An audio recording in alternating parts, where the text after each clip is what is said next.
Resident डॉक्टरों की हड़ताल को जाट ने कॉल ऑफ कर दिया है। हाईकोर्ट ने मामले का स्वप्रेरित प्रसंज्ञान लेकर तथ्यात्मक रिपोर्ट मांगी, उस पर सुनवाई हुई। सुनवाई के दौरान कोर्ट ने रेसिडेंट्स को डांटा और कहा कि आप बिजनेसमैन नहीं हैं। कोर्ट ने एक कमेटी भी गठित की है, पर सवाल उठता है कि क्या सत्ता पक्ष मामले में एक सच्चे अभिभावक की भूमिका निभा पाया? क्या विपक्ष जो मामले पर सरकार पर हमलावर था उनके साथ खड़ा दिखा? और सबसे बड़ा सवाल कि क्या रेसिडेंट्स बिजनेसमैन की तरह बर्ताव करते हैं और गाहे बगाहे हड़ताल पर जाना उनकी आदत बन गई है? आज इसी पर चर्चा करेंगे। नमस्कार, आप देख रहे हैं पंचतंत्र। आपके साथ मैं हूं स्वप्निल, मेरे साथ मेरे सहयोगी सतवीर स्टूडियो से जुड़ रहे हैं। बीजेपी प्रवक्ता अटल खंडेलवाल जी मेरे साथ हैं, कांग्रेस प्रवक्ता डॉक्टर सुमित गर्ग मेरे साथ हैं और डॉक्टर शुभांशु शुक्ला प्रवक्ता हैं जाट के। आप सभी का स्वागत है समाचार प्लस पर। शुभांशु, पूछना चाहता हूं मैं, कोर्ट में आप अपना केस सही से रिप्रेजेंट ही नहीं कर पाए या क्या हुआ? कोर्ट ने तो खरा खरा सुना दिया। जी नहीं सर, ऐसा कुछ नहीं है। कोर्ट ने खरा खरा सुना दिया। हम माननीय स्वास्थ्य मंत्री जी की जो संवेदनाएं थी उनको भी हमने पहले ध्यान में रखा था और माननीय हाई कोर्ट का भी जो निर्णय है हम उसको पूरा क्या कहते हैं, उसको पूरे सम्मान देते हैं, उसको पूरा रेस्पेक्ट देते हैं। उन्होंने हमको ये बोला कि जाट कोई रजिस्टर्ड ऑर्गेनाइजेशन नहीं है और आप इस तरह से हड़ताल नहीं कर सकते। हमने कहा कि आप अगर इस तरह से हड़ताल नहीं कर सकते तो हम कम से कम हमारा पक्ष तो रख सकते हैं। उसके लिए माननीय जो हाई कोर्ट है हमारे, उन्होंने ये बोला कि इसके लिए एक कमेटी गठित की जाएगी जिसमें जाट के 2 पदाधिकारियों को शामिल किया जाएगा, जिसमें से एक हमारे डॉक्टर मनोहर सिंघल और एक डॉक्टर कविता सिंघल जो इसमें होंगे पदाधिकारी। उसकी मीटिंग जो है वो 26 अक्टूबर को ली जाएगी और इसकी अगली सुनवाई जो है वो 21 नवंबर को की जाएगी। तो अब हाईकोर्ट मॉनिटर करेगा आपकी मांगों को लेकर क्या स्थितियां बनती हैं। बीच का रास्ता तो नहीं निकल पाया, लेकिन एक सवाल ये जरूर बना हुआ है कि हाईकोर्ट को ये क्यों कहना पड़ा कि आप बिजनेसमैन की तरह क्यों बर्ताव कर रहे हैं?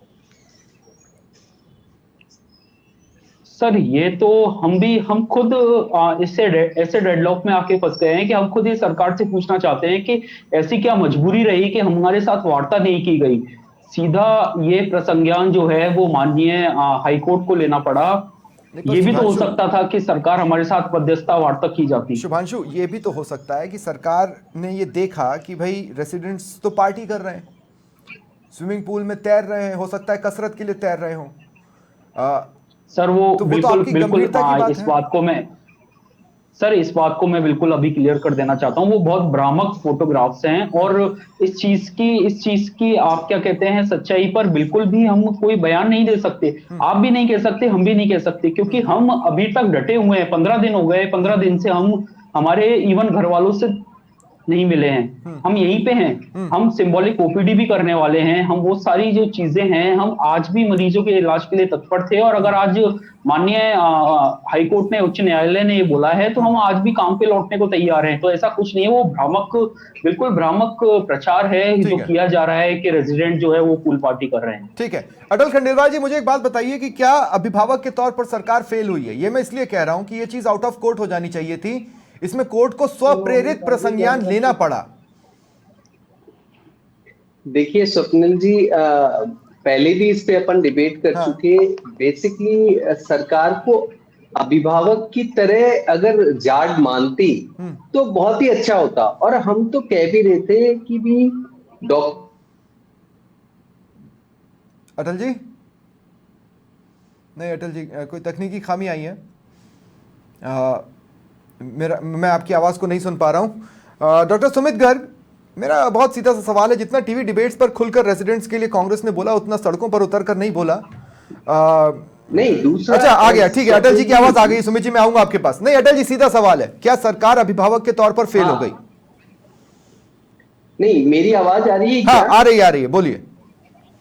हाँ, बेसिकली ऐसा है स्वप्निल जी कि सरकार तो हमेशा अभिभावक की तरह ही व्यवहार कर रही है और डॉक्टर्स को भी हमने हमेशा कहा कि भाई आपकी जो जॉब है वो नोबल कॉज के लिए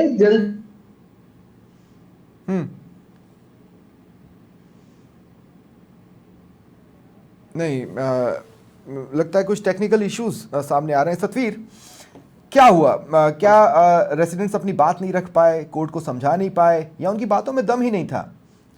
जी देखिए, बिल्कुल जिस तरीके से अगर ये पूरा मामला आपके सामने ही है कि रेजिडेंट डॉक्टरों ने यहाँ पर अपनी जो 8 सूत्रीय मांगों को लेकर जो कार्य बहिष्कार किया, लेकिन देखो सीधा असर इसका पड़ा मरीजों पर। मरीज कितने परेशान हो रहे थे और इसकी सभी जगह जो नज़र है वो साफ तौर पे बनाई हुई थी। और खुद जहाँ तक मैं बताऊँ आपको कि खुद चिकित्सा मंत्री भी मामले को लेकर न्यायालय ने समीर जैन साहब है, जो जस्टिस समीर जैन साहब है, नहीं अटल जी 2 मिनट में आपको बस थोड़ी देर के लिए रोक रहा हूँ। कुछ टेक्निकल इश्यूज है इसलिए आपकी कंटिन्यूअस वॉइस मुझे नहीं मिल रही है, वो मैं 1 मिनट में दूर कर लूंगा, तब तक सतवीर रहा अपनी बात जारी रखें। देखिए जिस तरीके से अभी खुद भी चिकित्सा मंत्री भी मामले को लेकर जो गंभीर थे और इसके बाद में उन्होंने रेजिडेंट डॉक्टरों को भी यहाँ पर बुलाया था कि किसी भी तरीके से जो हल है यहाँ वहाँ पर निकाला जा सके, लेकिन जो वार्ता थी वो भी बेनतीजा रही। लेकिन आ रहा था कि नहीं आ रहा था सफीर में, बेसिकली ये कंफ्यूजन है क्योंकि प्रचारित ये हुआ है कि सरकार बुलाती नहीं थी। अच्छा, बुलाया, उसके अगले दिन मिलने का बोला, उस दिन मुलाकात नहीं हो क्या रहा था? जी देखिए, पिछली जिस तरीके से रेजिडेंट डॉक्टर अपनी जो सुरक्षा की जो मांग है वो यहाँ पर लगातार रखते हुए नजर आए, तो जिससे पिछली बार की अगर बात करें जो लगातार जो मामले सामने आ रहे थे, देखिए रेजिडेंट डॉक्टर काम करते हैं, उन्हें भी सुरक्षा चाहिए और देखिए असुरक्षित माहौल के बीच में वो भी काम नहीं कर पाएंगे, तो ऐसे में उन्हें भी जरूरत है कि पूरी तरह से सुरक्षा की जो बात है उनके सामने रखी जाए।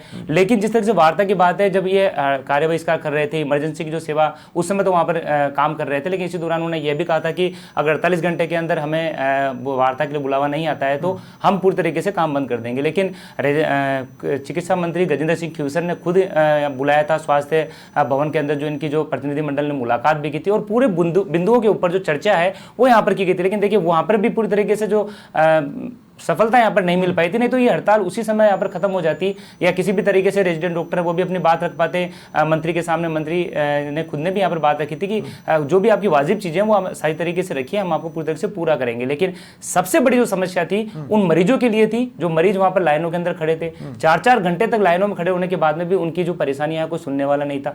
हालांकि सरकार ने जो वैकल्पिक व्यवस्था है वो यहाँ पर कर रखी थी, सीनियर डॉक्टर्स लगातार जो ड्यूटी है वो यहाँ पर करते हुए नजर आ रहे थे, नर्सिंग स्टाफ यहाँ पर लगातार ड्यूटी करता हुआ नजर आता है। लेकिन देखिए परेशानी तो उन मरीजों के लिए, उन्हें चाहिए कि ऑपरेशन भी कैंसिल करने पड़े। बिल्कुल ऑपरेशन यहाँ पर कैंसिल, बिल्कुल ऑपरेशन भी यहाँ पर कई जो ऑपरेशन है वो यहाँ पर कैंसिल हुए हैं, क्योंकि देखिए इनका रेजिडेंट डॉक्टर की अहम भूमिका यहाँ पर रहती है, इनकी जो काम है वो यहाँ पर अहम माना जाता है। लेकिन इनको ये चीज मानना चाहिए कि अपनी जो मांग है वो सही तरीके से रखें, सही चर्चा करें, वार्ता करें और वाजिब तरीके से मरीजों की जो परेशानी है उनका भी पूरी तरीके से ध्यान रखें। अटल जी देखिए, हो सकता है आप मैं अपने पहले ही सवाल पे आ रहा हूं लेकिन दूसरे तरीके से आ रहा हूं। मैं कह रहा हूं कि हो सकता है आप बहुत, मुझे आपके बचपन के बारे में ज्यादा जानकारी है नहीं, तो हो सकता है आप बहुत अच्छे बच्चे रहे हों, लेकिन हम तो अपने माँ बाप से मार भी खाएं। तो कहने का मतलब यह है कि अभिभावक को जरूरत पड़ने पर कड़ा भी होना पड़ता है, सॉफ्ट भी होना पड़ता है। और इस लिहाज से मैं कह रहा हूं कि कोर्ट के इंटरफेरेंस पर अगर स्थितियां सुधरी हैं तो उसमें आपका कोई योगदान नहीं है। आप म्यूट पर हैं। पड़ेगा कि इनका जो सर्विसेज है वो नॉबल कॉज के लिए, हम भी यही कह रहे थे, हम इन सरकार डॉक्टर्स को प्राथमिकता देती है, हमेशा से देती आई है। ये बात इनको समझने की बात है कि हमारा स्टेट जिस तरीके से हम इनकी सभी मांगों को, इनफैक्ट वेतन की मांगों को भी हम प्रायोरिटी पर ले रखा है। लेकिन क्योंकि राजस्थान ऑलरेडी देखो कर्जे में आपको ध्यान है कि 5 लाख कि देखिए कई बार क्या होता है ना कि पेरेंट्स चाहते हैं कि बच्चे को महंगे से महंगे कॉलेज में डालें, लेकिन आर्थिक स्थिति की वजह से नहीं डाल पाते, तो वो भी अपने बच्चों को समझाने की कोशिश करते हैं। तो एक अभिभावक के तौर पर क्या आप फेल हुए हैं? सीधा सवाल है भाई। अभिभावक के तौर पे ही देखिए, अभिभावक के तौर पे ही हमने इनको बुलाया, इनको इनके जो जाट के जो सदस्य थे, जो भी लीडर्स थे, उनको बुलाया, उनसे बात की, उनको आश्वासन दिया, वो लोग भी तैयार थे, लेकिन उनका एक ही था कि ये तत्काल होना चाहिए। अब तत्काल में कुछ मांगे तत्काल भी होने को तैयार थी, लेकिन प्रायोरिटी उसकी सेट नहीं हो पा रही थी। इनका प्रायोरिटी पर जो 2 चीज थी वो नहीं सेट हो पा रही थी कि यार ये 2-3 चीजें हैं, इसको हम कालांतर में पूरी तरह से नहीं तो आंशिक फेलियर तो रहा अटल भाई, पूरी तरह से नहीं तो आंशिक फेलियर तो रहा, क्योंकि देखिए स्ट्राइक कॉल ऑफ हुई है हाईकोर्ट की वजह से। अगर 2 पक्ष है और किसी जगह पर अगर मान लीजिए, हमें ये जरूर कह सकते हो कि थोड़ा मतभेद रहा। अरे वो नहीं झुक रहे थे तो हम कौन सा झुके भाई? हेलो, अगर वो नहीं झुक रहे थे तो आप कौन सा थोड़ा सा झुके? किसी एक धड़े को तो थोड़ा झुकना पड़ता ही है ना। देखिए आप ऐसे समझिए स्वप्निल जी, चलो अपन इसको दूसरे तरीके से देख लेते हैं। अब तक कितनी हड़ताल हो चुकी? और इनका वेतन जो वेतन वाली डिमांड है कब आई थी? 2021 में रिवाइज हुआ था। सब तैयार है, कितना साल हुआ है उसको? कितना साल ठीक हुआ है, है? ठीक है। अब ये इनका था कि 2-3 स्टेट से हम पीछे हैं, बाकियों से तो आप आगे हो। हाँ। और हम इसके लिए भी तैयार है ना, हमें वक्त दो, ठीक है। धीरे धीरे हम सेटल कर रहे ठीक हैं। है। पैसा आएगा तो हम डॉक्टर्स को प्राथमिकता है तो सबसे पहले इनका बढ़ाया जाएगा। ठीक है अटल भाई, लेकिन इनको सुमित गर्ग जी थोड़ा मैं तो आपके सब्र पास आ रहा रखना हूं। होगा। सुमित गर्ग जी मैं आपसे भी ये पूछना चाहता हूं कि आप खुलकर मैदान में नहीं उतरे।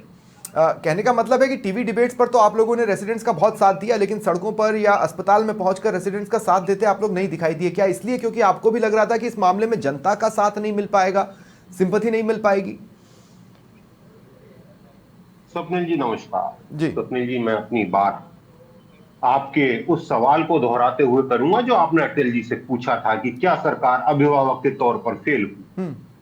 स्वप्निल जी, ध्यान होगा इससे पहले जब हम डिबेट में थे, मैं आपके साथ ही था, तब मैंने अटल जी से निवेदन किया था कि लोकतंत्र में सरकार अभिभावक होती है, बच्चों को लेके बैठे, समझाएं, बात करें इनके साथ, इनकी बाजी मांगे, उनको पूरा करें। लेकिन उस दिन भी सरकार अड़ियल थी और आज भी अड़ियल है। बड़ा दुख का विषय पर हाईकोर्ट को लग रहा है जाट कि अड़ियल है। लोकतंत्र में, मैं वहीं आ रहा हूं स्वप्निल भाई, मैं वहीं आ। बड़ा दुख का विषय है कि लोकतंत्र में प्रशासनिक निर्णय भी सरकार को, हाईकोर्ट को लेने पड़ रहे हैं। आज जाट की इस हड़ताल से यह साबित होता है, हड़ताल वापस लेने से यह साबित होता है कि ये तो लचीले थे, फ्लेक्सिबल थे। हाईकोर्ट के एक आदेश पे इन्होंने कॉल ऑफ कर ली, लेकिन अगर गतिरोध किसी ने पैदा किया, डेडलॉक कहीं पैदा किया गया, तो वो सरकार की तरफ से किया गया। लेकिन अभी आप अगर देखिए, सरकार नहीं 2 मिनट सुमित भाई, अगर सरकार अभिभावक के तौर पर, सवालों का जवाब दूंगा, मैं अपनी नहीं बात सुमित पूरी भाई कर 2 सेकंड, मैं सिर्फ ये कह रहा हूं कि अगर सरकार अभिभावक के तौर पर फेल या आंशिक फेल रही तो विपक्ष भी कौन सा फ्रेंड या साथी बन गया? नहीं बन पाया ना। स्वप्निल भाई, हमारा काम है जगाना। हमने सरकार को कदम कदम पे जगाया। सिर्फ कि जनता डिबेट्स में दुखी हो रही है। आप लोग सिर्फ डिबेट्स में इनका जगा रहे थे, साथ और कहां दीजिए, जगा रहे थे? आप इनके साथ बैठिए। सर, लोकतंत्र में यही होता है। हम जिस तरह लोकतांत्रिक तरीके से समझा सकते थे, हमने समझाया। सदन तो चल नहीं रहा था। अगर सदन आहूत होता तो हम सदन में भी उसके इनसे बिना बात कर प्रदर्शन रहे थे। नहीं होते। लेकिन समस्या ये है, क्या कह रहे थे आप? जब विधानसभा नहीं चलती तब प्रदर्शन नहीं होते क्या? सर, प्रदर्शन की कहां से नौबत आ गई? ये हम जाट प्रदर्शन बैठी थी ना कैसे भाई। करते? हमें जो ठीक जाट लगा, तो क्रमिक अनशन हमने भी कर रहा इन था, तक पहुंच बात जाते एक पहुंचाने दिन के लिए आप। सारे, जाट तो क्रमिक अनशन भी कर रहा था, पहुंच जाते एक दिन आप। बिल्कुल। और अगर हम पहुंच जाते हैं तो ये अटल जी कह देते कि कहीं ना कहीं ये कांग्रेस स्पॉन्सर्ड है, ये जाट जो है, रेजिडेंट डॉक्टर जो है, जो कांग्रेस के हाथों में खेल रहे हैं, तो फिर बॉल वापस कहीं ना कहीं न्यूट्रलिटी पे आ जाती। तो हम ये चाह रहे थे। अभी मैं वापस अपनी बात पर आऊं स्वप्निल भाई, कि पिछली बार जब बैठे थे अपन, जब ये कहा गया था कि सरकार तो सारी मांगे मानने को तैयार है। माननीय चिकित्सा मंत्री जी बैठे थे और उन्होंने कह दिया आपकी सारी मांगे वाजिब है और मैं तैयार हूं। अभी अटल जी ने आपके सामने कहा कि हम फाइनेंस की क्राइसिस के चलते इनकी फाइनेंस की मांगे पूरी नहीं कर सकते। तो ये असमंजस की स्थिति में सरकार थी। सरकार को समझ में नहीं आ रहा क्या करे। अटल जी में कंप्लीट कर लूं। नहीं ठीक है नहीं आप नहीं 2 मिनट मैं आप दोनों को ही रोक रहा हूं। मैं आप दोनों को ही रोक रहा हूं। नहीं ठीक है, मैं आप दोनों को ही रोक रहा हूं। डॉक्टर शुभांशु मेरे साथ लगातार बने हुए हैं। शुभांशु, मैं पूछना चाह रहा हूं, देखिए कई सारे लोगों ने अपने अपनी स्टडीज सोशल मीडिया पर भी डाली और मीडिया के सामने भी रखी। आप ये कह रहे थे कि एमपी में ज्यादा है, कुछ मीडिया रिपोर्ट्स ये कह रही हैं कि एमपी से 25% ज्यादा स्टाइपेंड अपने यहाँ। मैं कह रहा हूं कि क्या मिसप्लेस्ड थी चीजें? शुभांशु, क्या डॉक्टर्स से कुछ चीजें समझने में गलती हुई है? ये सवाल इसलिए भी क्योंकि अगर बहुत सॉलिड होता ना तो दोबारा कमेटी गठन का आदेश नहीं निकलता हाईकोर्ट से। आप या तो अपनी बात समझा नहीं पाए हाईकोर्ट को, या आपकी बात उतनी उचित नहीं है जितना आपको उचित लग रही है। जी सर, मैं इसी क्रम में आपको बताना चाहूंगा कि ऐसा कुछ नहीं है कि ये सारी बातें सरकार को पहले नहीं बताई गई। 2021 में लास्ट जो मैं फर्स्ट डे से, और जो हमारा प्रतिनिधिमंडल फर्स्ट डे से कहता आ रहा है कि 2021 में लास्ट हमारा स्टाइपेंड रिवाइज हुआ था। उस वक्त माननीय चिकित्सा मंत्री महोदय ने यह बोला था कि हर साल इसके लिए कमेटी बनाई जाएगी जो बेसिक पे जो है रेजिडेंट के वेतन का, उसके ऊपर विचार करेगी और उसमें जो भी उनको विचारणीय पहलू लगते हैं उसमें संशोधन लेके आएगी। ये 2021 में आप लोगों से कहा गया था। नहीं, ये आपसे 2021 में कहा गया। लिखित में आदेश है, लिखित में आदेश है सर इस चीज का। उसके बाद 2022 और 2023 में रिव्यू हुआ क्या? नहीं सर, नहीं हुआ सर। नहीं हुआ। कोई है, 3 साल हो चुके हैं। लास्ट जो हुआ था वो 2021 में हुआ था। अब सर मैं इतनी बातों को, ये जो नैरेटिव इतना बड़ा हो चुका है, उसी को लेके, उसी क्रम में मैं आपको बस ये बताना चाहता हूँ, केवल आपके चैनल के माध्यम से और विशेषकर स्वप्निल जी आपके माध्यम से मैं ये पूछना चाह रहा हूँ कि आज माननीय उच्च न्यायालय ने संज्ञान लेकर हम हड़ताल खत्म कर भी देंगे। उन्होंने कमेटी गठित करने का वादा भी कर दिया है और उसमें एक कमेटी में जो है रेजिडेंट डॉक्टर भी होंगे। पर अगर उस चीज का कोई सकारात्मक रुख नहीं निकलता है तो हमारी कल को सुनेगा कौन? क्या हम सरकार के दरवाजे इसी तरह खटखटाते रहेंगे? क्योंकि हम ये कर रहे हैं पहले काफी लेकिन समय हो से क्या कर रहे गया हैं। शुभांशु, देखिए हो क्या गया शुभांशु, आप जो जो बार बार नैरेटिव शब्द का इस्तेमाल कर रहे हैं, आपको इस बात को समझना पड़ेगा कि आप लोगों को लेकर कोई भी नैरेटिव आसानी से इसलिए भी बन सकता है क्योंकि जिन्हें आपकी मांगे समझ में नहीं आती वो तो ये देखते हैं कि ये तो बार बार हड़ताल पर जाते हैं, क्योंकि आप कोई और तरीका इजाद ही नहीं कर पाए अपनी बात रखने का। नहीं सर मांगे वही, हम फर्स्ट डे से वही कह रहे हैं। 8 तारीख को एसएमएस मेडिकल कॉलेज में हड़ताल कमिट हुई थी इलेक्टिव सर्विसेज को लेकर। उसके 11 दिन बाद हमारे पास न्योता आया वार्ता का, जिस दिन हमने ये बोला कि हम इमरजेंसी सर्विसेज बंद करने वाले हैं। उस दिन हमारी पहली वार्ता हुई थी। अब उसके बाद अगर ठीक है हमारी जो वार्ता तो फिर हुई, इसका वो एक काफी मतलब और अच्छी भी निकलता थी, है, सकारात्मक इसका भी थी। एक मतलब और निकलता है अटल भाई, आप भी जानते हैं कि ऑपरेशंस कैंसिल हो रहे थे, भार एकाएक बढ़ा था, प्राचार्य भी डांट रहे थे रेसिडेंट्स को, आप ये सारी चीजें देख रहे थे और आप चीजें सॉल्व नहीं कर पाए। वो तो भला हो हाईकोर्ट आ गया बीच में, नहीं सुनिए मेरी बात सुनिए, मैं ये कह रहा हूं कि वो तो भला हो हाईकोर्ट आ गया बीच में। अगर नहीं आया होता, हाईकोर्ट ने स्वप्रेरित प्रसंज्ञान नहीं लिया होता तो आज भी वही स्थिति होती, कल भी वही होती, परसों भी वही होती। अब स्वप्निल जी एक एक चीज अब मैं आपको समझाता हूँ। पहली बात, हमने क्या कहा, प्रिंसिपल मेडिकल कॉलेज है उन्होंने क्या कहा और हाईकोर्ट ने क्या कहा, तीनों ने एक ही बात कही थी, कभी भी वेतन ये प्राइमरी इशू इनकी सर्विसेज में नहीं हो सकता। पहली चीज, सुरक्षा तो हो सकता है ना, ये दोनों देखो ये सुरक्षा तो हो सकता है ना, सेकेंडरी इशू हो सकते हैं बट प्राइमरी नहीं। प्राइमरी सुरक्षा तो बिल्कुल हो सकता है, बिल्कुल होना भी चाहिए। तो इसके लिए देखिए बाकी इंफ्रास्ट्रक्चर भी बेसिक इशू है। इंफ्रास्ट्रक्चर में आप हॉस्टल्स की हालत आप जानते ही हैं। ऑलरेडी इंफ्रास्ट्रक्चर, देखिए सुनिए स्वप्निल जी कि इंफ्रास्ट्रक्चर के लिए हमने ऑलरेडी इनका ले लिया वो कि भी जहां इंफ्रास्ट्रक्चर के इश्यूज थे उसके लिए जो पैसे चाहिए थे वो सैंक्शन के लिए आगे बढ़ा दी पाई। तो वो आपको भी पता है कि नहीं, लेकिन आगे पीछे तो अटल भाई हाईकोर्ट आपसे भी पूछने वाला है। आप जानते हैं तथ्यात्मक रिपोर्ट मांगी गई है, कल को हाईकोर्ट भी आपको इस इशू पर पकड़ेगा कि भाई एक आदेश तो हमारा ही दिया हुआ है, उस पर कुछ नहीं हुआ। देखिए और स्वप्निल जी अब आता हूँ सुमित जी की बात पे। सुमित जी कह रहे हैं कि आप अभिभावक की तौर पे या डॉक्टर्स के, ऐसे कोरोना काल में डॉक्टर्स ने हड़ताल की थी तो क्या हुआ था, कितने समय तक चली थी, क्या नेक्स्ट डे खत्म कर दी थी या हड़ताल पे ही कैसे चले गए कांग्रेस में? नहीं जाना चाहिए था ना भाई। अगर ये कहते हैं कि हड़ताल जवाब दे दूं? हाँ देव ना आप कि उस वक्त आपकी गलती थी या बिल्कुल हड़ताल पे गए थे, कोरोना काल में हड़ताल पे गए थे, लेकिन आपकी गलती थी या आपकी गलती थी? पर आपने वादा भी पूरा नहीं किया सुमित भाई। नहीं सुमित भाई, आपने वादा भी पूरा नहीं किया। प्लीज मैं पॉलिटिसाइज होने नहीं दूंगा मामला। 2 सेकंड नहीं अटल जी और सुमित गर्ग जी आप दोनों रुक जाए, 2 मिनट रुक जाए। अटल भाई 2 मिनट, सुमित गर्ग जी 2 मिनट, सुमित गर्ग जी रुक जाइए। सुमित गर्ग जी मैं आपसे बोल रहा हूँ, आपको 2 मिनट रुकना पड़ेगा। अटल खंडेलवाल जी आपको मेरे सवाल पे आना पड़ेगा। मेरी बात सुनिए, अरे मेरी बात सुनिए भाई। नहीं सवाल ये है ही नहीं। तुम्हारे समय में क्यों नहीं लगा हाईकोर्ट को अनुचित है? आपके समय में क्यों लगा? क्योंकि आज हाईकोर्ट को ये लगा कि आप बात नहीं करना चाहते। अब सुमित भाई रुकना पड़ेगा आपको, सुमित भाई 2 मिनट रुकना पड़ेगा आपको। नहीं सुमित भाई, जब आपने इतने दिन तक डेडलॉक रखा और ये डॉक्टर्स गए हड़ताल कि सरकार बात कर रही है, सरकार अपनी पूरी भूमिका निभा ठीक है, इसलिए हाईकोर्ट ने इंटरफेयर नहीं किया।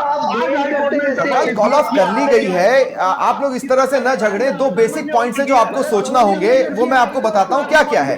और उसके बाद में सतवीर के पास जाऊंगा। अटल जी आपको ये सोचना होगा, नहीं 2 मिनट आप दोनों को, अब आपको चुप होना पड़ेगा। पीसीआर 2 मिनट के लिए आप इनको बाहर से म्यूट करें दोनों को, मेरी बात सुने। अटल खंडेलवाल जी आपको इस बात को बहुत ध्यान से सोचना होगा कि आज भी रेसिडेंट्स ये सोच रहे हैं कि अगर हाईकोर्ट के बाद भी कुछ नहीं हुआ तो हमारी सुनेगा कौन। मतलब आप एक अभिभावक की कैरिकेचर उनके सामने नहीं प्रेजेंट कर पाए हैं, ये आपका फ्लॉ है। और दूसरा, सुमित गर्ग भाई आपको भी समझना पड़ेगा, रेसिडेंट्स ये भी कह रहे हैं कि आप भी अपने वादे पर खरा नहीं उतरे। 2021 के बाद 2022 और 2023 दोनों समय रिव्यू होना था, आप लोगों ने नहीं किया, तो दोनों तरफ से तो ये चले गए हैं। यह अलग बात है कि इनकी बार बार हड़ताल पर जाने की वजह से हाईकोर्ट ने स्वप्रेरित प्रसंज्ञान लेकर इनको समझाया, इनको डांटा और इनको काम पर लौटना पड़ रहा है। मैं अंत में सतवीर आपके पास आ रहा हूं। सतवीर, क्या ये आपको लगता है, इतने समय से आप इसको कवर कर रहे हो, कि ये दी एंड की श्रेणी में आता है?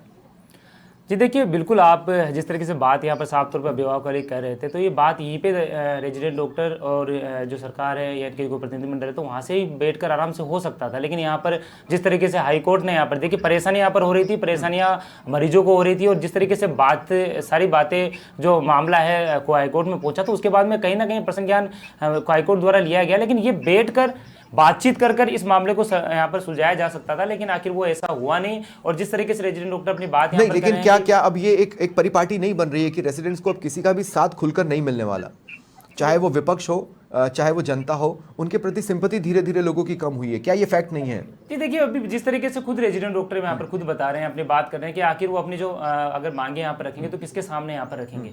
लेकिन ऐसे में साफ तौर पे देखने को मिल रहा है कि खुद की लड़ाई यहाँ पर खुद ही लड़नी पड़ेगी इनको, और जो अपनी मांगे हैं उसके लिए भी आगे पूरी तरीके से वाजिब तरीके से जो इनका काम है वो यहाँ पर करना पड़ेगा। लेकिन मेरा ये कहना है कि कोई मांग किसी की भी हो, कोई समस्या हो, समस्या का जो हल है वो बैठ कर यहाँ पर निकाला जा सकता है। उसकी समस्या का हल किसी बातचीत के नतीजे पर यहाँ पर होता है। लेकिन उस मांग को लेकर अगर कोई दूसरा व्यक्ति यहाँ पर परेशान होता है, जिस तरीके से बड़ी संख्या में जो मरीज यहाँ पर परेशान हो रहे थे, तो उनकी जो परेशानी है वो भी यहाँ पर समझने की जरूरत है। क्योंकि जब अस्पताल में जाकर उनकी जो परेशानी देखी जाती है तो कहीं ना कहीं दिल यहाँ पर साफ तौर पर वो हो जाता है कि आखिर क्यों इनके बारे में सोचने वाला नहीं है। मांगे पूरी हो जाएगी, कोई दिक्कत नहीं है, बातचीत भी होगी, बातचीत के बाद में नतीजा भी निकलेगा। नहीं निकलता है तो विरोध प्रदर्शन जो उनकी चीजें होती है आंदोलन की राह पकड़ने वाली, वो हो सकती है। लेकिन जरूरी है कि बैठकर सुलह यहाँ पर की जानी चाहिए। ठीक है, बहुत बहुत शुक्रिया, बहुत बहुत शुक्रिया आप सभी का मेरे साथ जुड़ने के लिए। फिलहाल इतना ही, नमस्कार।